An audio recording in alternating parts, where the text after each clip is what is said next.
राधे राधे दोस्तों। आज की हमारी इस कहानी का नाम है ज्ञान का अहंकार।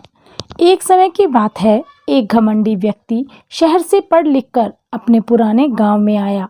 गांव और शहर के बीच में एक नदी पड़ती थी, जिसको पार करने के बाद ही वह अपने गांव में जा सकता था। इसीलिए उसने एक नाव वाले को बुलाया और उसकी नाव में सवार होकर अपने गांव की ओर चल दिया। कुछ देर चलने के बाद वह घमंड में भरकर नाविक से पूछने लगा, क्या तुमने कभी व्याकरण पढ़ा है? नाविक कुछ देर के लिए सोच में पड़ गया और फिर बोला, नहीं साहब, मैंने नहीं पढ़ा है। घमंड और अहंकार से भरे हुए उस व्यक्ति ने हंसते हुए कहा, फिर तो तुमने अपनी आधी जिंदगी व्यर्थ ही गंवा दी। थोड़ी देर बाद अपनी पढ़ाई का और घमंड दिखाने के लिए उस व्यक्ति ने नाविक से फिर पूछा, तुमने इतिहास और भूगोल पढ़ा है? नाविक ने ना में सिर हिलाते हुए कहा, नहीं साहब।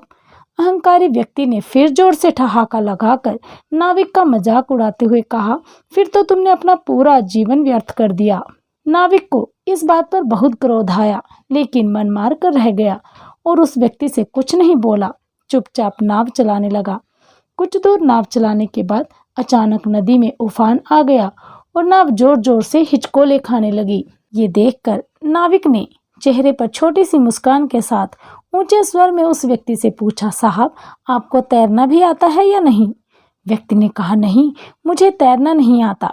नाविक ने कहा, फिर तो आपको अपने इतिहास, भूगोल और व्याकरण को सहायता के लिए बुलाना पड़ेगा, वरना आपकी सारी उम्र बर्बाद हो जाएगी, क्योंकि ये नाव डूबने वाली है। यह कहकर नाविक नदी में कूदकर तैरता हुआ किनारे की ओर चला गया। तो दोस्तों, इस कहानी से हमें क्या शिक्षा मिलती है?